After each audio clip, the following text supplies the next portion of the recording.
Hozirgi holatda cashback olayotgan pulimiz bu Davlat soliq qo'mitasi tomonidan shu NDS, KQS o'sha soliq olgan holatida rag'batlantirish uchun shu xaridorlarni 1% cashback beryapti skaner qilganida.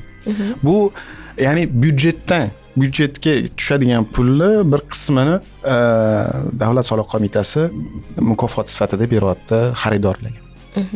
Nima uchun? Odamlar shu QR kodli chekni so'rab olsin. So'rab olganidan keyin bu degani sotuvchilarni kirimini deklaratsiyalangan bo'ladi. U fiskallashtirilgan bo'ladi. Ya'ni qora bozorda yoki o'sha seri deydi bozorda ko'rinmaydigan kirimlardan uni oq tomonga ko'chiriladi. Ya'ni har bitta kirim ko'rinadi. Endi keyingi mana o'sha bosqich terminaldagi pul naqd pul bilan bir xil bo'lishi kerak deb bo'lganiga terminalda haligacha 0.02% komissiya turadi merchantdan olib qolinadigan o'sha sotuvchidan.